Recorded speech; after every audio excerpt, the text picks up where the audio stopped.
आज से हम मध्यकालीन भारत में मुगल साम्राज्य पर वीडियो लेक्चर की एक सीरीज आरंभ कर रहे हैं और इसे कंप्लीट किया जाएगा लगभग 10 से 12 वीडियो लेक्चर्स में। तो सबसे पहले आज हम मुगल साम्राज्य के संस्थापक बाबर और मुगल साम्राज्य के बैकग्राउंड के बारे में डिस्कस करेंगे और लास्ट में हम देखेंगे कि आईएएस, आरएएस और अन्य एग्जाम्स में यहाँ से किस प्रकार के ऑब्जेक्टिव और डेस्क्रिप्टिव क्वेश्चन पूछे जाते हैं। तो ये कंप्लीट वीडियो लेक्चर हमने आपके लिए तैयार किया है, तो बहुत ध्यान से सुनेंगे। लगभग सभी सूचनाओं को और इम्पोर्टेंट फैक्ट्स को इसमें शामिल करने का प्रयास किया गया है। सबसे पहले मुगल साम्राज्य, मुगल एम्पायर। मुगल साम्राज्य क्या है? मुगल साम्राज्य में मुगल शब्द का अर्थ मंगोल और तुर्क जाति के मिश्रण से हुआ है। यानी मंगोल और तुर्क जाति के मिश्रण से मुगल शब्द बनेगा। ऐसा क्यों हुआ? क्योंकि मुगल साम्राज्य के संस्थापक बाबर हैं और बाबर के पिता तुर्क थे और माता मंगोल थी। तो माता की पक्ष से बाबर का जो हिस्सा था वो काफी मजबूत माना जाता है। तो मंगोलों के वंशज होने के कारण इनको मुगल कहा जाता है, अथवा मंगोल और तुर्क जाति के मिश्रण के कारण मुगल शब्द की उत्पत्ति हुई है। क्योंकि बाबर माता की तरफ से मंगोल साइड से 14वां वंशज था और पिता की साइड से वह तुर्की परंपरा में तैमूर का 5वां वंशज था। तो यहीं से ये मुगल शब्द बनेगा। और मुगल भारतीय मुसलमान हैं, लेकिन दिल्ली सल्तनत में जो मुस्लिम शासन हुआ उसकी तुलना में मुगल परंपरा में जो शासन है वो बुनियादी रूप से कई मामलों में आपको अलग दिखाई देगा। तो मुगल साम्राज्य का फाउंडर, संस्थापक बाबर को माना जाता है। मुगलों को उनके कार्यक्षेत्र, प्रकृति और कार्यक्रम के अनुसार दो भागों में विभाजित किया जाता है। साम्राज्यवादी मुगल और उत्तरवर्ती मुगल, एम्पेरिकल मुगल्स और लेटर मुगल्स। साम्राज्यवादी मुगल बाबर से औरंगजेब तक माने जाते हैं। बाबर जिसने 1526 ईस्वी में पानीपत के प्रथम युद्ध के पश्चात भारत पर अपना आधिपत्य स्थापित किया, और औरंगजेब जिसने 1707 ईस्वी तक शासन किया, वहां तक मुगलों को साम्राज्यवादी मुगल कहा जाता है। क्योंकि इन्होंने भारतीय साम्राज्य में हमेशा विस्तारवादी नीति को अपनाया और भारत के बाहर सभी क्षेत्रों में मुगल साम्राज्य के विस्तार की रणनीति पर कार्य किया, इसलिए इनको विस्तारवादी या साम्राज्यवादी मुगल कहा जाता है। 1526 से 1707 ईस्वी तक इनका समय माना जाता है। और मुगल साम्राज्य में जो भी सांस्कृतिक, प्रशासनिक और आर्थिक विकास होगा वह साम्राज्यवादी मुगलों के संदर्भ में ही देखा जाएगा। दूसरे मुगल हैं उत्तरवर्ती मुगल या लेटर मुगल। उत्तरवर्ती मुगल 1707 से 1861 ईस्वी तक माने जाते हैं। 1707 में जब औरंगजेब की मृत्यु हो गई, उसके पश्चात उसका पुत्र मुअज्जम या बहादुर शाह प्रथम या शाह आलम प्रथम के नाम से भारत का सम्राट बना, और वहां से लेकर के अंतिम मुगल सम्राट है बहादुर शाह सेकंड उर्फ जफर, वहां तक इनको माना जाता है। और साम्राज्यवादी मुगलों की तुलना में इनका दृष्टिकोण काफी संकीर्ण है। प्रशासनिक दृष्टि से इनको योग्य नहीं माना जाता है। साम्राज्यवाद की नीति को इनके समय में त्याग दिया जाएगा और भारत पर इनके समय में ही ईस्ट इंडिया कंपनी का आक्रमण शुरू हो जाएगा, और इस तरीके से मुगल साम्राज्य की सीमाएं कमजोर हो जाएंगी और धीरे धीरे जो मुगल साम्राज्य है वो ईस्ट इंडिया कंपनी अंग्रेजों के पक्ष में चला जाएगा। इसलिए उत्तरवर्ती मुगलों को अयोग्य, कमजोर या दुर्बल मुगल शासक भी कहा जाता है। तो मुगल साम्राज्य का एक शॉर्ट जो इंट्रोडक्शन था, जो परिचय था, वो इस रूप में था और आपको इसे इसी तरीके से याद रखना है। मुगल साम्राज्य में अगला पक्ष है बाबर। बाबर जो मुगल साम्राज्य का संस्थापक माना जाता है। बाबर का समय 1526 ईस्वी से 1530 ईस्वी तक है। यानी 1526 ईस्वी में बाबर ने भारत पर आक्रमण किया, भारत का साम्राज्य इसको मिल जाएगा, और 1530 ईस्वी में इसकी मृत्यु होगी।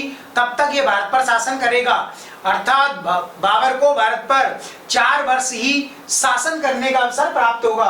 तो बाबर का आरंभिक समय या आरंभिक जीवन, बाबर का जन्म 1483 ईस्वी में फरगना राज्य में हुआ। फरगना राज्य जिसकी राजधानी अंदीजान थी, और वर्तमान में यह अफगानिस्तान में स्थित है। बाबर के पिता उमर शेख मिर्जा थे और माता कुतलुग निगार खान थी। तो बाबर का जन्म जब हुआ उस समय इनके पिता फरगना राज्य के जागीरदार या राजा थे और शीघ्र ही बाबर के पिता की मृत्यु हो जाती है और मृत्यु के पश्चात 1494 ईस्वी में बाबर को राजगद्दी मिलती है। बाबर का राज्यारोहण हुआ, थ्रोन सेरेमनी। इस प्रकार बहुत कम उम्र में 11 वर्ष की आयु में बाबर सम्राट बने और इन्होंने अपने पिता के समान ही मिर्जा की उपाधि को धारण किया। बाबर का मूल नाम जहीरुद्दीन है, जहीरुद्दीन मोहम्मद बाबर। बाबर इसका सरनेम या निकनेम है। बाबर का अर्थ होता है शेर, लॉयन या किंग ऑफ लॉयन, जंगल का शेर अथवा किंग ऑफ जंगल, जंगल का राजा। तो बाबर बाद में इसको उपाधि दी गई है क्योंकि यह स्वभाव से बड़ा ही निडर था, निर्भीक था और शत्रुओं के लिए यह शेर की तरह से साबित होता था। तो 11 वर्ष की उम्र में बाबर को राजगद्दी प्राप्त हुई और उस समय बाबर के राज्य के आसपास जितनी भी मुस्लिम क्षेत्रीय शक्तियां थी उन्होंने बाबर को बालक समझ करके इसके राज्य पर आक्रमण किया। तो उस समय बाबर की विरोधी शक्तियां हैं, 3 विरोधी शक्तियां हैं। पहली विरोधी शक्ति है उज्बेक शासक शैबानी खां जो बाबर के परिवार से संबंधित था। दूसरी जो राजनीतिक शक्ति थी वो है सफवी राजवंश और तीसरी राजनीतिक शक्ति है उस्मानी राजवंश। तो बाबर का राज्य अल्पकाल में ही इन तीनों विरोधी राजनीतिक शक्तियों से घिरा हुआ था और इन तीनों ही विरोधी राजनीतिक शक्तियों ने बाबर को 11 वर्ष का बालक समझ करके बाबर के राज्य पर आक्रमण किया। बाबर ने तत्कालीन परिस्थितियों में अपने सेनापतियों और सहयोगियों के माध्यम से इन विरोधी शक्तियों से संघर्ष किया। तो 1494 ईस्वी से 1501 ईस्वी तक बाबर का जो जीवन है कठिन परिस्थितियों में गुजरेगा। हमेशा बाबर को संघर्ष करता रहना पड़ेगा और बहुत जल्द 1501 ईस्वी तक आते आते बाबर का संपूर्ण राज्य छिन जाएगा। उज्बेक शासक शैबानी खान ने बाबर के राज्य पर आक्रमण कर लिया और बाबर के राज्य के कुछ क्षेत्र हैं वो सफवी राजवंश और उस्मानी राजवंश के द्वारा अधिग्रत किए गए। इस प्रकार 1504 ईस्वी तक आते आते बाबर को उसके राज्य से बेदखल कर दिया गया।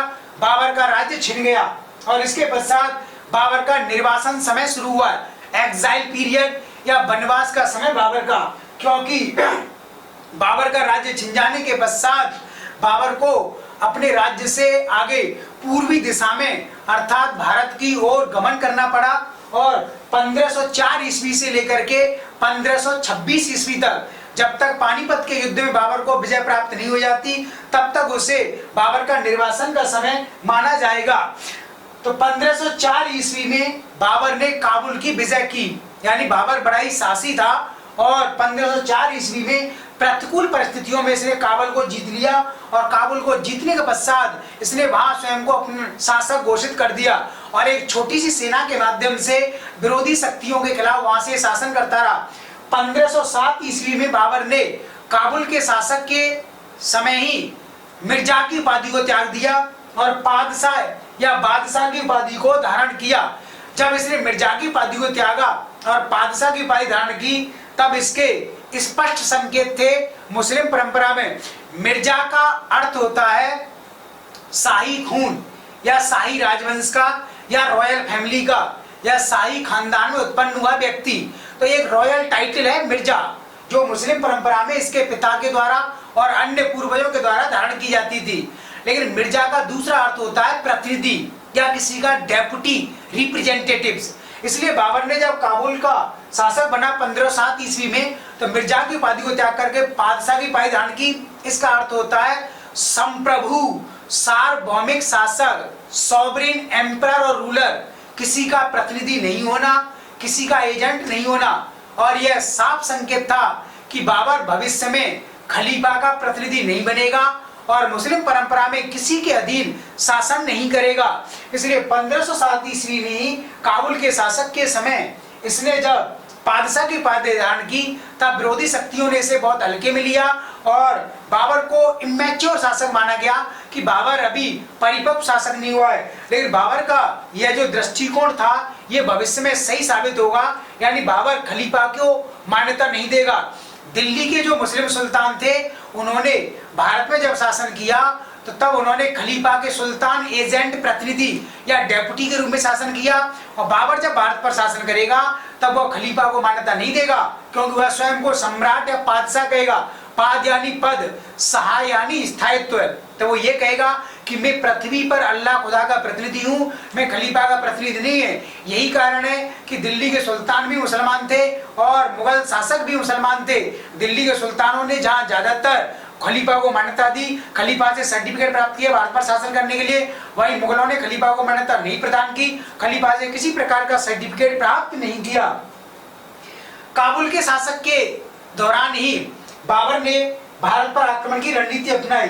तो 1519 से लेकर के 1526 पानीपत के प्रथम युद्ध तक बाबर ने भारत पर 4 बार आक्रमण किए, किंतु इन चारों ही आक्रमणों में बाबर पूरी तरह से सफल नहीं हुआ। तो भारत पर सफलता प्राप्त करने के लिए बाबर के इन आक्रमणों को रिहर्सल माना जाता है या प्री इन्वेजन माना जाता है। तो बाबर ने अपना पहला आक्रमण किया था 1519 ईस्वी में बाजौर या स्वात घाटी पर, बाजौर जो पंजाब क्षेत्र में था, और इसी पहले आक्रमण में बाबर के द्वारा तोपखाना और गोला बारूद का प्रयोग किया गया। तोपखाना, आर्टिलरी और गन पाउडर ये भारतीयों के लिए नवीन प्रयोग था, क्योंकि भारत में पहले से तोपखाना और गोला बारूद के बारे में कोई जानकारी नहीं थी। मुगलों के आने के साथ ही या बाबर के भारत में प्रवेश करने के साथ ही युद्ध की यह नवीन रणनीति भारत को प्राप्त होगी। तो ये क्वेश्चन कई एग्जाम में पूछा जा चुका है। तो बाबर ने पहली बार भारत में कहां पर तोपखाना गोला बारूद का प्रयोग किया? तो बाजौर के आक्रमण 1519 में, और बाजौर के आक्रमण के पश्चात इसने भेरा के किले को जीत लिया 1519 ईस्वी में। दूसरा आक्रमण भी इसने 1519 ईस्वी में किया, और इस समय इसने पेशावर क्षेत्र के किलेबंदी की रणनीति अपनाई, फोर्टिफिकेशन। तो पेशावर की किलेबंदी आरंभ कर दी इसने। फिर आगे जाकर के 1520 ईस्वी में इसने तीसरा आक्रमण किया सियालकोट और आसपास के अन्य क्षेत्रों पर, जिनमें फैदलपुर शामिल थे। और अंतिम जो चौथा आक्रमण है इसने किया था 1524 ईस्वी में, और यह आक्रमण इसने लाहौर क्षेत्र पर किया। तो बाबर ने इस प्रकार 4 आक्रमण किए, और इन चारों ही आक्रमण ने भारत पर बाबर की आक्रामक रणनीति को सिद्ध किया, क्योंकि उस समय पंजाब का गवर्नर दौलत खान लोधी था, और दौलत खान लोधी ने बाबर की इस रणनीति को संदेह की दृष्टि से देखा, क्योंकि ऐसा माना जाता है कि आगे बाबर को भारत पर आक्रमण करने के लिए दौलत खान लोधी के द्वारा आमंत्रित किया जाएगा। और जब बाबर ने 4 आक्रमण किए तो इन चारों आक्रमणों के दौरान बाबर ने पंजाब और आसपास के क्षेत्रों को अपने अधीन करने का प्रयास किया। तब दौलत खान लोधी नाराज हो जाएगा, और यही कारण है कि आगे जाकर के बाबर स्वयं दौलत खान लोधी पर भी आक्रमण करेगा। इस प्रकार बाबर जब भारत में अपने विजय अभियान को प्राप्त करेगा, उससे पहले बाबर ने इस रूप में 4 बार आक्रमण किए थे, और इन आक्रमणों में बाबर को सीमित रूप में सफलता प्राप्त हुई। ठीक है, अब हम बाबर का भारत पर आक्रमण संबंधी विवरण देखेंगे। बाबर ने सिस्टमैटिक रूप से अब भारत के विजय अभियान की रणनीति अपनाई। पानीपत का पहला युद्ध 1526 ईस्वी में हुआ। तो पानीपत का युद्ध क्या है? पानीपत वर्तमान में हरियाणा का एक जिला है। तो पानीपत का पहला युद्ध 1526 में हुआ, अप्रैल 1526 में, और इस युद्ध में बाबर ने दिल्ली के अंतिम सुल्तान इब्राहिम लोधी को हराया। उस समय भारत पर लोधी वंश के सुल्तान इब्राहिम लोधी का शासन था। तो बाबर ने इब्राहिम लोधी को पानीपत के प्रथम युद्ध में हराया, और ये पानीपत के युद्धों की एक श्रृंखला आरंभ होगी। यहाँ से पानीपत का दूसरा युद्ध होगा, आगे जाकर के पानीपत का तीसरा युद्ध होगा। तो इस युद्ध में इब्राहिम लोधी पराजित हो गया, और बाबर ने इब्राहिम लोधी की हत्या कर दी। इस प्रकार यह युद्ध बाबर के लिए भारत में अपना राज्य तलाशने का सबसे सफल प्रयास माना जाएगा। पानीपत का युद्ध क्यों हुआ, पानीपत के युद्ध के क्या कारण हैं, और पानीपत के युद्ध का स्वरूप नेचर क्या है? पानीपत के युद्ध के पीछे विभिन्न कारण माने जाते हैं। पहला कारण ये माना जाता है चूंकि बाबर का राज्य छिन चुका था, ऐसी स्थिति में बाबर अपने लिए एक विशाल और सुरक्षित राज्य की तलाश कर रहा था। चूंकि बाबर काबुल का शासक पहले से ही था, लेकिन काबुल से आगे वह अपने मूल राज्य में नहीं जा सकता था, क्योंकि उसकी विरोधी शक्तियां उस समय काफी मजबूत स्थिति में थी। इसलिए बाबर के लिए एक व्यवस्था यही थी कि वह भारत की ओर ही अग्रसर हो। दूसरा कारण यह माना जाता है कि इस समय भारत राजनीतिक दृष्टि से दुर्बल था। भारत में कोई भी ऐसी राजनीतिक शक्ति नहीं थी जो बाबर की चुनौती का सामना कर सके, क्योंकि भारत में इस समय लोधी वंश के सुल्तान इब्राहिम लोधी थे, वही उनकी प्रतिद्वंदी शक्ति मेवाड़ का शासक राणा सांगा था और अन्य विरोधी शक्तियां थी। तो भारत इस समय राजनीतिक दृष्टि से एकजुट नहीं था, और यही कारण है कि बाबर ने इस समय भारत पर आक्रमण करना काफी उचित समझा। तीसरा कारण माना जाता है कि पंजाब का गवर्नर दौलत खान लोधी था, जो लोधी वंश के सुल्तान इब्राहिम लोधी का गवर्नर था, किंतु इब्राहिम लोधी के साथ उसके संबंध तनावपूर्ण थे। इसलिए दौलत खान लोधी ने बाबर को भारत पर आक्रमण करने के लिए आमंत्रित किया। और अगला कारण माना जाता है, बाबर जब काबुल का शासक था, तब काबुल का प्रशासन चलाने के लिए बाबर के पास रेवेन्यू राजस्व काफी कम था, और भारत को आर्थिक दृष्टि से संपन्न देश माना जाता था। इसलिए बाबर यह भी चाहता था कि मैं आगे जब अपने प्रशासन का विस्तार करूंगा तो उस समय मुझे राजस्व रेवेन्यू की आवश्यकता होगी। यही कारण है कि भारत पर आक्रमण करना उसने और अपना एक लक्ष्य बनाया। और अंतिम कारण ये माना जाता है, बाबर स्वयं को तुर्क और मंगोलों का वंशज मानता है। तुर्क परंपरा में बाबर अपने पिता की तरफ से 5वां वंशज था, और इसके पिता की परंपरा में यह स्वयं को तैमूर का उत्तराधिकारी मानता है। तैमूर लंग, लंग यानी लंगड़ा, तो तैमूर लंग जिसने 1398 ईस्वी में नासरुद्दीन महमूद तुगलक के समय भारत पर आक्रमण किया और उसने भारत का अधिकांश क्षेत्र जीत लिया था, और जीतने के पश्चात तैमूर लंग ने भारत का शासन अपने प्रतिनिधि को प्रदान किया था। इसलिए बाबर स्वयं को अपने पिता की ओर से तैमूर का उत्तराधिकारी मानता है। तो तैमूर ने चूंकि भारत को और पंजाब के क्षेत्र को जीत लिया था, इसलिए बाबर स्वाभाविक रूप से मानकर के चलता है कि यह मेरे पूर्वजों का क्षेत्र है, इसलिए भारत पर मुझे आक्रमण करना ही होगा, भारत को जीतना होगा। इतने कारण माने जाते हैं पानीपत के युद्ध के, इसलिए बाबर भारत पर आक्रमण के लिए प्रेरित हुआ। इतिहासकारों का एक वर्ग मानता है कि उस समय इब्राहिम लोधी की दोनों विरोधी शक्तियां, मेवाड़ के शासक राणा सांगा और पंजाब के गवर्नर दौलत खान लोधी, इन दोनों ने बाबर को भारत पर आक्रमण के लिए प्रेरित किया, उत्साहित किया और इनवाइट किया। तो कुछ इतिहासकार इस बात को पूरी तरह से ठीक नहीं मानते हैं, क्योंकि जब बाबर ने पानीपत का युद्ध लड़ा, उससे पहले उसने भारत पर 4 बार आक्रमण किए, तो पंजाब का गवर्नर दौलत खान लोधी से नाराज हो गया था। यही कारण है कि जब बाबर ने 4 आक्रमणों से पंजाब के आसपास का कुछ क्षेत्र जीत लिया था, तब वह क्षेत्र बाबर ने दौलत खान लोधी के पुत्र दिलावर खान लोधी और इब्राहिम लोधी के चाचा आलम खान लोधी को प्रदान कर दिया था। और दौलत खान लोधी से नाराज हो गया था, और बाबर के इस क्षेत्र से जाने के बाद दौलत खान लोधी ने अपने पुत्र दिलावर खान लोधी और इब्राहिम लोधी के चाचा आलम खान लोधी को पराजित करके यहाँ से भगा दिया था और दोबारा से पंजाब क्षेत्र पर अधिकार कर लिया था। यही कारण है कि पानीपत के युद्ध से पहले बाबर दौलत खान लोधी को पराजित करेगा। इसी प्रकार अगर मेवाड़ के राणा सांगा का तर्क उचित माना जाए, तब आगे जाकर के हम देखेंगे कि बाबर मेवाड़ के शासक राणा सांगा पर भी आक्रमण करेगा और मेवाड़ के शासक राणा सांगा को वह खानवा के युद्ध में पराजित करेगा। तो इतिहासों के बीच में विवाद का कारण बना हुआ है। पानीपत के युद्ध का स्वरूप क्या है? Nature of Panipat first.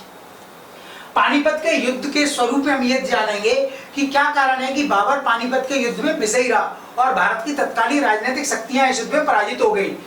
Babar ने पानीपत के युद्ध में 2 वॉर स्ट्रेटजी, युद्ध रणनीतियों का प्रयोग किया जो भारतीयों के लिए पूरी तरह से नवीन थी। यही कारण है कि इब्राहिम लोधी इन युद्ध रणनीतियों के सामने विफल हो गया। बाबर ने पानीपत के प्रथम युद्ध में तोपखाना, गोला बारूद और तुलगमा पद्धति का प्रयोग किया। एग्जाम में ये क्वेश्चन कई बार पूछे जा चुके हैं। तो तोपखाना, आर्टिलरी और गन पाउडर का प्रयोग किया गया। तुलगमा विधि, what was the tulughma method? तो तुलगमा पद्धति क्या है? तुलगमा पद्धति का प्रयोग ऑटोमन साम्राज्य में किया गया था। तुलगमा विधि का प्रयोग का अर्थ होता है कि रिजर्व आर्मी को रखना, यानी भारत में पहले जब युद्ध किए जाते थे तो पूरी सेना को एक साथ युद्ध में उतार दिया जाता था और इससे सेना पूरी तरह से एक था समाप्त हो जाती थी और शत्रु राज्य विजित हो जाता था। बाबर ने तुलगमा विधि में इस पद्धति का प्रयोग किया कि पूरी सेना को एक साथ नहीं उतारा जाता था, कुछ सेना को घुड़सवारों के साथ और छिपे हुए रूप में रिजर्व के अंतर्गत रखा जाता था। जैसे जब दो सेना आपस में लड़ रही है तो बाबर की कुछ सेना जमीन के नीचे नालियां बना करके, खाइयां बना करके उनमें छिप जाती थी। तो शत्रु सेना को ऐसा एहसास होता था कि बाबर की जो सेना सामने दिख रही है वो उतनी है, इसलिए शत्रु सेना जब बाबर की सेना पर आक्रमण करती थी तब जो सैनिक रिजर्व रूप में खाइयों में छिपे रहते थे वो अचानक से निकल करके बाहर आ जाते थे और शत्रु सेना पर भारी पड़ जाते थे। तो ये तुलुमा विधि थी आर्मी को रिजर्व रूप में रखना, और इस विधि को बाद में भारतीय शासकों के द्वारा अपनाया जाएगा। अकबर इस विधि का प्रयोग करेगा और अंग्रेजों के द्वारा भी बड़े स्तर पर इसका प्रयोग किया जाएगा। एक विधि थी उस्मानी विधि। उस्मानी विधि जिसे उस्मानी राजवंश के द्वारा अपनाया गया था। उस्मानी विधि का प्रयोग किया जाता है कि दो तोपों की श्रृंखला के बीच में सेना को रखना, यानी सैनिकों की सुरक्षा के लिए दोनों साइड में, लेफ्ट और राइट साइड में तोप रखी जाती हैं और तोपों के माध्यम से बीच में सैनिक चलते हैं और इसके माध्यम से सैनिक सुरक्षित रहते हैं। और बाबर ने पानीपत के युद्ध में दो महत्वपूर्ण तोपची या तोप खाना के क्षेत्र में दो विशेषज्ञों की सेवाएं ली, मुस्तफा अली और उस्ताद अली। ये दोनों क्वेश्चन पूछे जा चुके हैं। तो बाबर के दो महत्वपूर्ण तोपची थे जिन्होंने पानीपत के युद्ध में महत्वपूर्ण भूमिका निभाई, मुस्तफा अली और उस्ताद अली। ये था पानीपत के प्रथम युद्ध का स्वरूप और ये भारतीयों के लिए पूरी तरह से नवीन रणनीति थी, इसलिए बाबर इस युद्ध में विजयी रहा। अब पानीपत के युद्ध के परिणाम क्या हुए, पानीपत के युद्ध के दीर्घकालिक प्रभाव। तो पानीपत के युद्ध के कई परिणाम माने जाते हैं। पहला परिणाम तो पानीपत के युद्ध का यही हुआ कि भारत में लोधी वंश का शासन समाप्त हो गया और लोधी वंश के शासन के साथ ही दिल्ली सल्तनत भी समाप्त हो गई। दूसरा इसका प्रभाव है, परिणाम ये रहा कि भारत पर मुगल साम्राज्य की स्थापना हुई और बाबर ने भारत में मुगल साम्राज्य को आरंभ किया। पानीपत के युद्ध ने भविष्य की दृष्टि से अब यह क्लियर कर दिया कि भारत पर अब शासन कौन करेगा, यानी लोधियों का शासन पूरी तरह से समाप्त हो गया और भारत पूरी तरह से मुगलों के अधीन आ गया। पानीपत के युद्ध ने यह भी क्लियर कर दिया कि बाबर, जिसका समय कठिन परिस्थितियों में बीता और काबुल का शासक रहते हुए भी बाबर अभी भी प्रतिकूल परिस्थितियों में जी रहा था, अब उसे भारत जैसा विशाल साम्राज्य और एक सुरक्षित क्षेत्र प्राप्त हो गया। तथा पानीपत के युद्ध ने भारतीय राजाओं के समक्ष विभिन्न प्रकार के युद्ध कौशल और नवीन युद्ध रणनीतियों को इसके माध्यम से व्यक्त किया और यह आगे जाकर के विभिन्न भारतीय शासकों के द्वारा अपनाई जाएगी। इस युद्ध के पश्चात बाबर ने अपनी सेना के लिए महत्वपूर्ण कार्य किया और कलंदर की उपाधि धारण की। कलंदर एक अरबी फारसी भाषा का शब्द है। इसका अर्थ होता है ऐसा व्यक्ति, ऐसा शासक जो या तो अल्लाह खुदा के प्रति पूरी तरह से समर्पित हो चुका है अथवा ऐसा व्यक्ति जो दानी हो, जो बहुत ज्यादा दान करता हो। तो पानीपत के युद्ध में विजय के पश्चात बाबर ने अपने सैनिकों को धन्यवाद दिया और अपने सैनिकों के लिए राजकोष को लौटा दिया और अपने सैनिकों को भारी आर्थिक एवं वित्तीय सुविधाएं प्रदान की। इस प्रकार पानीपत का युद्ध भारत में दीर्घकालिक दृष्टि से महत्वपूर्ण माना जाता है क्योंकि पानीपत के युद्ध ने भारत पर मुगल साम्राज्य की स्थापना की और भारत का संपूर्ण राज्य आगे जाकर के बाबर और उसके उत्तराधिकारियों के अधीन शासित होगा। लेकिन कुछ विद्वान पानीपत के युद्ध का इतना महत्वपूर्ण नहीं मानते क्योंकि पानीपत के युद्ध की तुलना उन्होंने अंग्रेजों द्वारा जीते गए प्लासी के युद्ध के साथ की है। तो प्लासी का युद्ध जिस प्रकार से 1757 में ईस्ट इंडिया कंपनी अंग्रेजों के लिए प्रथम सीढ़ी सिद्ध हुआ, वैसे ही पानीपत का प्रथम युद्ध भी बाबर के लिए प्रथम सीढ़ी ही साबित होगा क्योंकि पानीपत के युद्ध से पूरी तरह से भारत का साम्राज्य बाबर के अधीन नहीं होगा। पानीपत के युद्ध के पश्चात भी बाबर को भारत की विभिन्न प्रकार की राजनीतिक शक्तियों के साथ युद्ध करने पड़ेंगे, इसलिए प्लासी के युद्ध के साथ की गई तुलना काफी उचित प्रतीत होती है क्योंकि प्लासी के युद्ध के पश्चात ईस्ट इंडिया कंपनी को अंग्रेजों को भारत का साम्राज्य नहीं मिला। प्लासी के युद्ध से भारत में उनका प्रवेश हुआ, उनको एक मजबूत स्थिति प्राप्त हुई और प्लासी को आधार बनाकर उन्होंने शेष भारत को जीतने की रणनीति अपनाई। ऐसे ही बाबर के साथ भी हो रहा। पानीपत के युद्ध के पश्चात बाबर को दिल्ली और आसपास का साम्राज्य प्राप्त हो गया और इसके पश्चात वह इन संसाधनों का प्रयोग करेगा और शेष भारत को जीतने की रणनीति अपनाएगा। तो पानीपत के युद्ध का एक प्रभाव यह भी माना जाता है कि पानीपत के युद्ध में जीतने के पश्चात बाबर ने अपने पुत्र हुमायूं और अपने अन्य पुत्रों को आदेश दिया कि दिल्ली और आगरा ग्वालियर और धौलपुर के आसपास के क्षेत्रों पर अधिकार कर लिया जाए, क्योंकि दिल्ली के सुल्तान जब इब्राहिम लोदी थे तब उन्होंने अपना राज को राजधानी दिल्ली से आगरा में शिफ्ट कर दिया था और आगरा में ही महत्वपूर्ण लोधी सरदारों ने शरण ले रखी थी। उसी समय ग्वालियर के शासक विक्रमजीत सिंह भी आगरा के किले में शरण प्राप्त किए हुए थे। तो हुमायूं जो बाबर का पुत्र था उसने आगे जाकर के आगरा के किले पर अधिकार कर लिया और वहीं ग्वालियर के शासक विक्रमजीत ने सरेंडर कर दिया, आत्मसमर्पण कर दिया और तभी ग्वालियर के शासक विक्रमजीत ने बाबर को कोहिनूर हीरा प्रदान किया। यह कोहिनूर हीरा आगे जाकर के मुगलों को प्राप्त हो गया और इसी कोहिनूर हीरे की कहानी लंबे समय तक चलती रहेगी और यह कोहिनूर हीरा मुगलों के पास रहेगा कब तक, जब भारत पर लेटर मुगल एम्परर उत्तर मुगलवर्ती शासक मोहम्मद शाह रंगीला शासन करेंगे 1739 तक। तो 1739 में जब भारत पर नादिर शाह का आक्रमण होगा, ईरान के शासक नादिर शाह, तब वह भारत से कोहिनूर हीरे को वापस ले जाएंगे। फिर ईरान से कोहिनूर हीरा पंजाब के शासक रणजीत सिंह को मिल जाएगा, फिर रणजीत सिंह को अंग्रेज पराजित कर देंगे, फिर अंग्रेजों के पास आ जाएगा और इस प्रकार यह कोहिनूर हीरा अंग्रेजों के द्वारा लंदन पहुंचाया जाएगा और वहां इसे ब्रिटिश ताज में जड़ दिया जाएगा। तो कोहिनूर हीरे की कहानी थी। कोहिनूर हीरे के बारे में दो फैक्ट्स जो आपको याद रखने, इनमें से एक फैक्ट एग्जाम में आईएएस परीक्षा में पूछा जा चुका है। कोहिनूर हीरे का वैल्यू, मूल्य कितना था? तो कोहिनूर हीरे का मूल्य 60 मिस्कल के बराबर था। मिस्कल वो था करेंसी।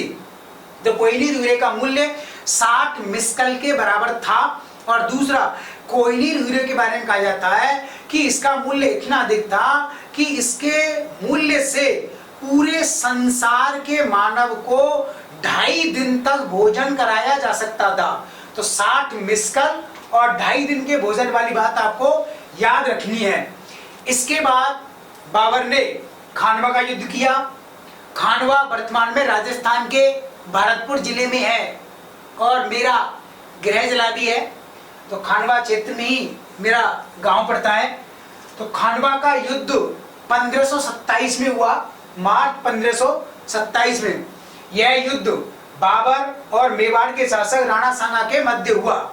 तो खानवा के युद्ध में बाबर विजयी रहा, राणा सांगा पराजित हो गए और राणा सांगा की पराजय के विभिन्न कारण माने जाते हैं। तो खानवा का युद्ध क्यों हुआ, इसके बहुत सारे कारण माने जाते हैं। मेवाड़ का शासक राणा सांगा महत्वाकांक्षी था। यह भी दिल्ली तक अपने साम्राज्य का विस्तार करना चाहता था और दिल्ली के लोधी वंश के सुल्तान इब्राहिम लोदी पर राणा सांगा ने 2 बार आक्रमण किया और इब्राहिम लोदी को इसने 2 बार पराजित किया और ये 2 युद्ध हुए। इन दोनों युद्धों में राणा सांगा की पोजीशन काफी मजबूत हुई। राणा सांगा इसके पश्चात पूरे राजपूताना क्षेत्र में और अन्य भागों तक विस्तार करना चाहता था। इसलिए कुछ इतिहासकार जो ये कहते हैं कि राणा सांगा ने भी बाबर को भारत पर आक्रमण करने के लिए इनवाइट किया था, ये बात ठीक नहीं है, क्योंकि राणा सांगा जो पहले ही इब्राहिम लोदी को 2 युद्धों में पराजित कर चुका था, वह आगे जाकर के इब्राहिम लोदी को समाप्त कर सकता था। इसलिए कुछ इतिहासकार इस बात को सही नहीं मानते कि राणा सांगा के द्वारा बाबर को भारत पर आक्रमण करने के लिए इनवाइट किया गया, क्योंकि अगर इनवाइट किया जाता तब बाबर आगे जाकर के राणा सांगा पर आक्रमण ना करता। इसका मतलब राणा सांगा महत्वाकांक्षी शासक था। तो इस युद्ध में राणा सांगा की पराजय के बहुत सारे कारण माने जाते हैं। राणा सांगा के खिलाफ भी बाबर ने उसी युद्ध रणनीति का प्रयोग किया, तोपखाना, गोला बारूद और तुलमा विधि, जबकि मेवाड़ के हिंदू शासक राणा सांगा के लिए यह युद्ध कौशल, युद्ध रणनीति पूरी तरह से नवीन थी। इसलिए राणा सांगा की सेना बाबर का सामना नहीं कर पाई। एक कारण यह भी माना जाता है कि राणा सांगा को इस युद्ध में रायसेन, जो मध्य प्रदेश में रायसेन के शासक सिलेदी ने विश्वासघात किया, धोखा दिया। सिलेदी जिन्होंने राणा सांगा को इस युद्ध में बाबर के खिलाफ सहायता का आश्वासन दिया था, आगे जाकर उन्होंने ऐसा नहीं किया और वह बाबर के पक्ष में चले गए और बाबर ने राणा सांगा के खिलाफ इस युद्ध को जीतने के लिए 2 नवीन प्रयोग किए जो अभी तक भारत में नहीं किए गए थे। बाबर ने जिहाद का नारा दिया और तमगा कर हटा दिया। जिहाद का नारा क्या है? यानी जिहाद का नारे का अर्थ है धर्म युद्ध। यानी बाबर की सेना ने पानीपत के युद्ध के पश्चात आगे युद्ध करने से मना कर दिया। तब बाबर ने अपने सैनिकों के उत्साह मनोबल को बढ़ाने के लिए धार्मिक युद्ध का सहारा लिया और अपने मुस्लिम सैनिकों को जिहाद का नारा दिया और जिहाद के माध्यम से उन्हें समझाया कि हमारे सामने गैर मुस्लिम शासक हिंदू शासक जिम्मी शासक खड़ा है और इसको हमें हराना होगा, पराजित करना पड़ेगा, क्योंकि अल्लाह खुदा का ऐसा आदेश है कि अगर हम गैर मुस्लिम शासक राणा सांगा को पराजित करते हैं तब अल्लाह इससे प्रसन्न होगा और वह हमें जन्नत में स्थान प्रदान करेगा। इससे मुस्लिम सैनिकों का उत्साह बढ़ गया, इसलिए वो राणा सांगा के खिलाफ युद्ध करने के लिए तैयार हो गए। दूसरा जो बाबर ने प्रयोग किया तमगा टैग। तमगा एक व्यापारिक कर था और ये मंगोल परंपरा में बहुत समय से लिया जाता था। विभिन्न प्रकार के करों का एक सामूहिक नाम था, यानी जो सैनिक थे वो विभिन्न प्रकार की आर्थिक गतिविधियां भी करते थे। जैसे ईस्ट इंडिया कंपनी में जो कंपनी के सेवक थे वो अलग से निजी व्यापार भी करते थे, तो यहाँ पर मुस्लिम सैनिकों के साथ भी ऐसा था। तो मुस्लिम सैनिकों पर जो व्यापारिक कर था विभिन्न रूप से कर लिया जाता था, बाबर ने उस तमगा कर को समाप्त कर दिया। इससे भी जो मुगल सैनिक थे वो प्रेरित हुए। तीसरा जो प्रयोग बाबर के द्वारा किया गया वो है गाजी की उपाधि धारण करना, यानी इस युद्ध के पश्चात बाबर ने गाजी की उपाधि धारण की। गाजी का अर्थ होता है धर्म प्रचारक और योद्धा, यानी बाबर ने क्लियर कर दिया कि इस युद्ध में इस्लाम धर्म की विजय हुई है, इसलिए भविष्य में आगे जाकर के इस्लाम धर्म का प्रचार प्रसार किया जाएगा। बाबर सुन्नी मुसलमान था और इसी के साथ भारत में सुन्नी मुस्लिम परंपरा का प्रचार शुरू हुआ। इस प्रकार बाबर ने खानवा के युद्ध में राणा सांगा को पराजित किया और राणा सांगा को पराजित करने के पश्चात इस युद्ध के दीर्घकालिक प्रभाव हुए, क्योंकि राणा सांगा एक मजबूत राजनीतिक शक्ति था। उसके पराजित हो जाने के पश्चात बाबर के लिए अब कोई महत्वपूर्ण राजनीतिक शक्ति नहीं रह गई थी। जो भी आगे राजनीतिक शक्तियां हैं वो कमजोर शक्तियां हैं और इसी के माध्यम से राजपूताना का बहुत बड़ा हिस्सा बाबर के प्रभाव में आ गया और खानवा के युद्ध ने राजपूताना क्षेत्र की जो प्रभावशीलता थी, जो उसका विजय स्वरूप था, उसको तोड़ दिया। राजपूतों की एकता इसके माध्यम से भंग हो गई और यहीं से राजपूतों पर आगे जाकर के मुगलों का आधिपत्य स्थापित हो जाएगा। बाबर ने इसके पश्चात चंदेरी का युद्ध किया 1528 ईस्वी में। चंदेरी के युद्ध का कारण क्या था, यानी खानवा के युद्ध में राणा सांगा को अफगान शासकों ने भी सपोर्ट किया था और मेवात के शासक ने सपोर्ट किया था और अफगान शासक इब्राहिम लोदी के भाई थे आलम खान लोदी, तो आलम खान लोदी ने महमूद लोदी, तो इब्राहिम लोदी के भाई महमूद लोदी ने तथा मेवात के शासक ने भी इब्राहिम लोदी के खिलाफ कार्य किया था और राणा सांगा को इस युद्ध में उन्होंने सपोर्ट किया था। और चंदेरी का शासक था मेदिनी राय। मेदिनी राय पहले मालवा के शासक महमूद खिलजी सेकंड का वजीर था, सेनापति था, लेकिन आगे जाकर के महमूद खिलजी के साथ इसके संबंध तनावपूर्ण हो गए और खानवा के युद्ध में चंदेरी का शासक मेदिनी राय राणा सांगा के साथ शामिल हुआ था। इसलिए बाबर ने मेदिनी राय पर आक्रमण किया और मेदिनी राय को इस युद्ध में पराजित कर दिया। तो चंदेरी के युद्ध में भी बाबर ने इसी रणनीति को अपनाया, जिहाद का नारा दिया, तमगा कर हटा दिया था, इसलिए मेदिनी राय पराजित हो गया और चंदेरी के राज्य को जीत करके बाबर ने मालवा के शासक आजम शाह को वह जीता हुआ क्षेत्र प्रदान कर दिया। और बाबर ने अंतिम युद्ध किया घाघरा का युद्ध। घाघरा बिहार में है और घाघरा के युद्ध में बाबर ने अफगान शक्ति को या लोदी वंश के उत्तराधिकारियों को पराजित किया, यानी इब्राहिम लोदी की हत्या के पश्चात जो भी अफगानिस्तान के मुसलमान या लोदी परंपरा में जो भी व्यक्ति शेष बच गए थे वो राजधानी दिल्ली को छोड़ करके बिहार बंगाल की ओर चले गए थे और वहां उन्होंने अपनी अफगान शक्ति को एकत्रित किया और 1529 में इस अफगान शक्ति का नेतृत्व किया है महमूद लोदी ने, जो इब्राहिम लोदी का भाई था। और महमूद लोदी के साथ था फरीद खां जो आगे जाकर के शेर खां बनेगा और इतिहास में शेरशाह सूरी कहलाएगा और यहीं से शेरशाह सूरी का कैरियर शुरू होगा। तो घाघरा के युद्ध में फरीद भी शामिल हुआ था, लेकिन बाबर ने घाघरा के युद्ध में संपूर्ण अफगान शक्ति को पराजित कर दिया। पराजित तो किया लेकिन सभी अफगानों को यह समाप्त नहीं कर पाया। बाद में अफगानों के साथ इसने संधि की। बंगाल का शासक नुसरत शाह था उस समय। जब बंगाल के शासक नुसरत शाह ने इन अफगानों को शरण प्रदान की थी, सहायता प्रदान की थी, लेकिन बाबर ने जब अफगानों को पराजित कर दिया तब बंगाल के नुसरत शाह ने भविष्य में इन अफगानों को शरण देने से मना कर दिया। इस प्रकार बाबर ने लगातार 4 युद्ध किए, 1526, 1527, 1528, 1529 और बाबर का अधिकांश समय युद्धों में निकला और बाबर इस प्रकार से पूरी तरह से विजयी रहा। इस तरीके से बाबर का राज्य फरगना, जो एक छोटा सा राज्य था, वो छिन गया था। उसके बदले में बाबर को बहुत बड़ा भारत का साम्राज्य प्राप्त हो गया और बाबर ने स्वयं को सम्राट घोषित किया। बाबर का मूल्यांकन अंतिम रूप से यहाँ से काफी सारे क्वेश्चंस एग्जाम में पूछे जाते हैं। तो बाबर के मूल्यांकन को हम कई दृष्टि देखेंगे। साहित्य के क्षेत्र में बाबर ने क्या किया, स्थापत्य के क्षेत्र में क्या किया, कला के क्षेत्र में क्या किया, प्रशासन के क्षेत्र में बाबर का क्या योगदान है। तो बाबर का ओवरऑल मूल्यांकन या इवैल्यूएशन, साहित्य के क्षेत्र में बाबर का योगदान, यानी बाबर जितना बड़ा योद्धा था, सेनापति था, कुशल रणनीतिकार था, कूटनीतिज्ञ था, उतना ही बड़ा यह साहित्य कला संस्कृति में रुचि रखने वाला शासक था। तो ऐसा कॉम्बिनेशन बहुत कम देखा जाता है। जैसे अकबर के बारे में हम देखेंगे तो अकबर जितना बड़ा योद्धा है उतना बड़ा साहित्य संस्कृति में भी रुचि रखता है। तो बाबर भी बिल्कुल वैसा ही शासक है। तो बाबर ने साहित्य के क्षेत्र में क्या क्या कार्य किए।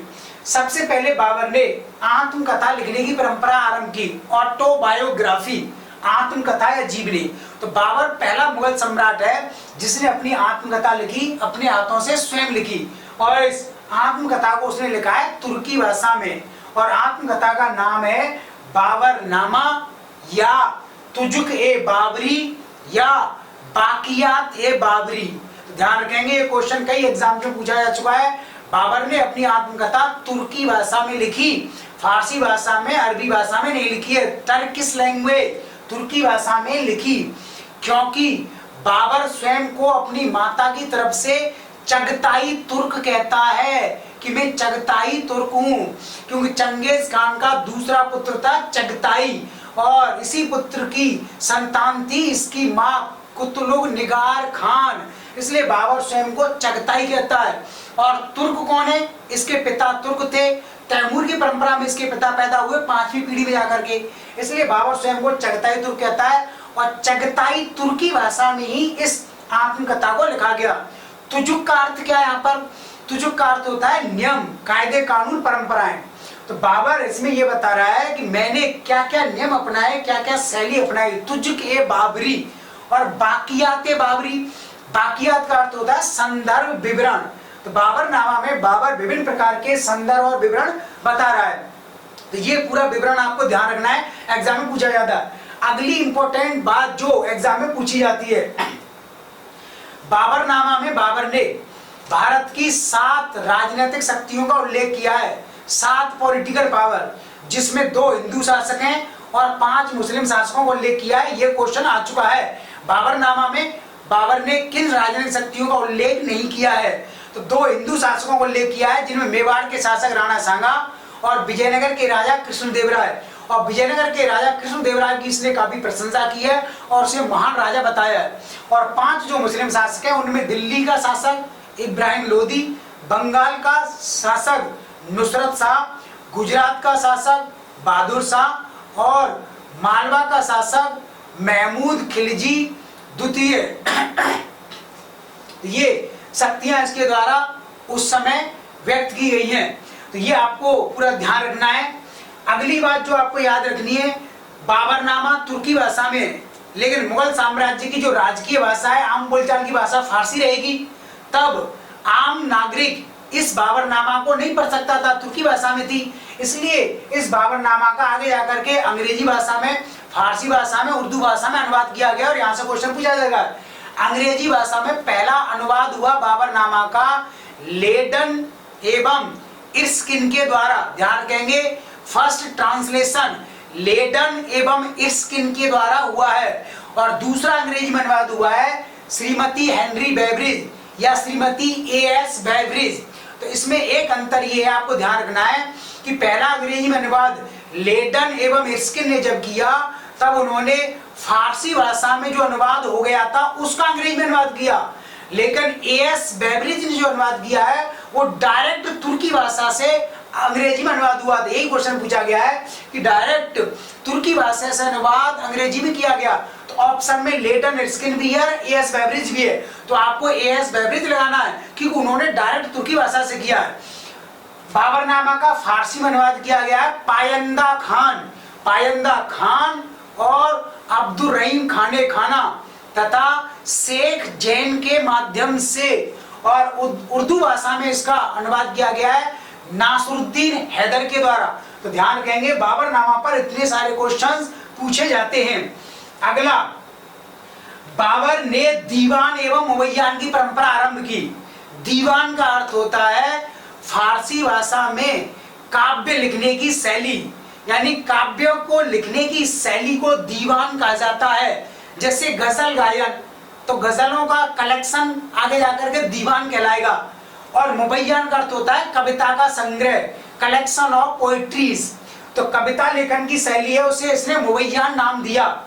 और खत ए बाबरी सुलेखन शैली है, सुलेख कैसे लिखा जाता है, तो खत ए बाबरी को रिसाल उस सिजज भी कहा जाता है।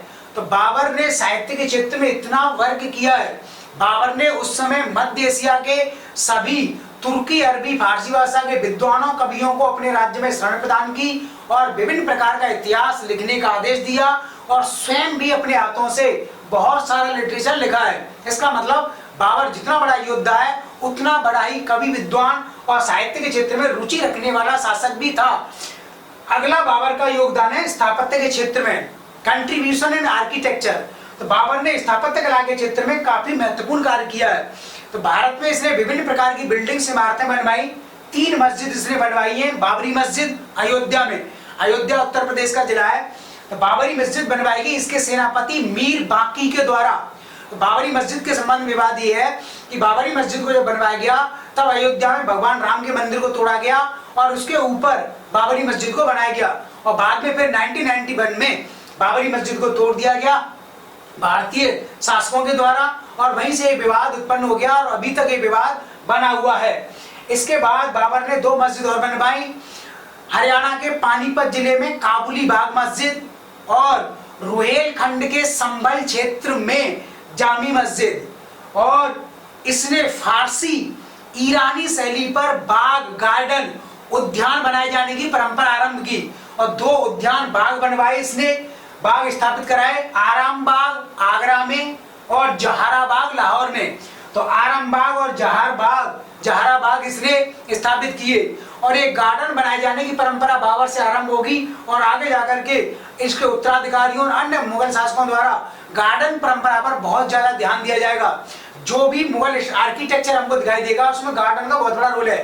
ताजमहल, तो ताजमहल बिल्डिंग इसलिए खूबसूरत है कि उसमें 3 ओर से गार्डनिंग का ध्यान रखा गया है। तो ये उद्यान की परंपरा ईरानी परंपरा थी जिसे बाबर ने भारत में आरंभ किया। बाबर की जब मृत्यु हुई तो बाबर की मृत्यु के बारे में एक क्वेश्चन जो आईएएस एग्जाम में पूछा गया है, और आगे 1-2 फैक्ट्स और है इसके बारे में जो पूछा जा सकता है, ध्यान से सुनेंगे।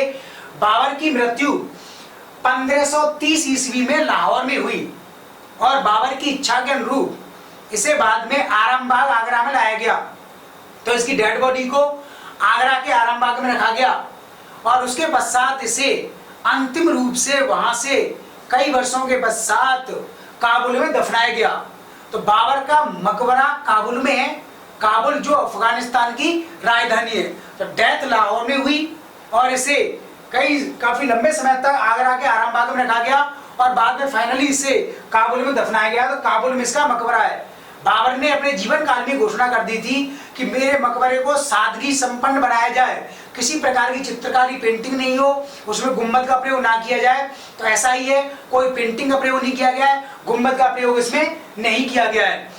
बाबर की मृत्यु के बारे में एक विवाद है जिस पर क्वेश्चन आ चुका है कि बाबर की जब मृत्यु हुई तब इसके बारे में अबुल फजल ने एक स्टेटमेंट दिया है। अबुल फजल जो अकबर के नवरत्नों में महत्वपूर्ण दरबारी कवि विद्वान था, जो आगे जाकर के अकबरनामा ग्रंथ लिखेगा।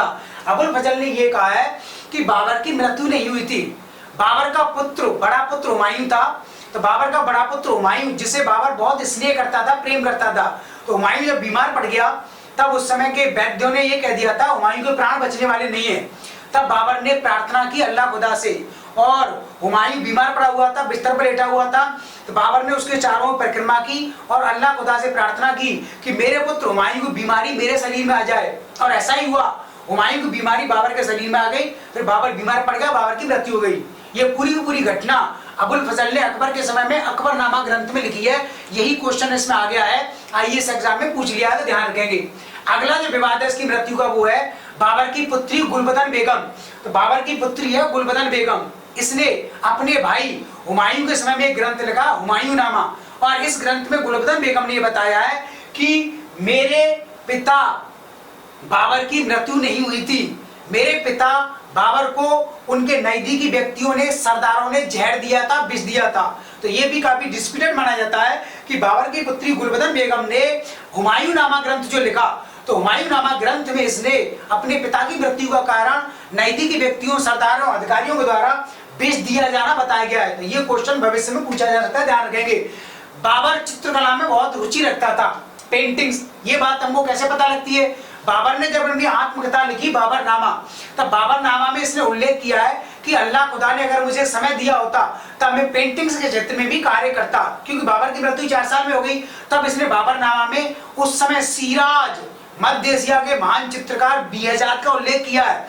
बिहजाद जिसे पूर्व का राफेल माना जाता है, और इसी बिहजाद के 2 शिष्य हैं अब्दुस समद और मीर सैयद अली, जो हुमायूं के साथ भारत में आएंगे और अकबर के समय में ये चित्रकारी को आगे बढ़ाएंगे। तो बिहजाद का उल्लेख किया है, बिहजाद के शिष्य आगे जाकर के पेंटर के रूप में भारत में आएंगे और अकबर के समय में सिस्टमैटिक रूप से पेंटिंग शुरू होगी। तो बाबर चित्रकला में भी बहुत रुचि रखता था, लेकिन बाबर को समय कम मिला, इसलिए पेंटिंग्स के क्षेत्र में बहुत बड़ा काम नहीं कर पाया। जो भी बिल्डिंग्स इसने बनवाई उन बिल्डिंग्स पर कुछ चित्रकारी देखी जा सकती है। संगीत के क्षेत्र में बाबर की काफी रुचि थी। इस प्रकार बाबर ने जीवन के हर क्षेत्र में महत्वपूर्ण कार्य किया, और बाबर का एक महत्वपूर्ण योगदान जो माना जाता है, बाबर ने जब भारत में मुगल साम्राज्य की स्थापना की तब इससे एक सेकुलर स्टेट की परंपरा आरंभ हुई, धर्मनिरपेक्ष या पंथ निरपेक्ष राज्य की परंपरा आरंभ हुई। क्योंकि दिल्ली के जितने भी सुल्तान थे उन्होंने अधिकांशतः भारत में खलीफा के प्रतिनिधि या डेप्यूटी के रूप में शासन किया। तो वो दिल्ली सल्तनत एक प्रकार से धार्मिक राज्य था, इस्लाम शरीयत कुरान के अनुसार शासन किया था। लेकिन बाबर ने स्वयं को खलीफा का प्रतिनिधि मानने से इनकार कर दिया और स्वयं को सेकुलर स्टेट के प्रतिनिधि के रूप में स्थापित किया। तो शरीयत कुरान के अनुसार शासन तो हुआ, लेकिन पूरी तरह से शरीयत कुरान को फॉलो नहीं किया जाएगा। और बाबर ने काफी सीमा तक मुल्ला, मौलवियों और कट्टरपंथी वर्ग को प्रशासन में हिस्सेदारी प्रदान नहीं की। तो भारत के लिए एक बेहतरीन पक्ष था कि बाबर मुस्लिम होते हुए भी भारत में एक पंथ निरपेक्ष साम्राज्य का आरंभ हुआ, और अकबर के समय में साम्राज्य पूरी तरह से सेकुलर बन जाएगा।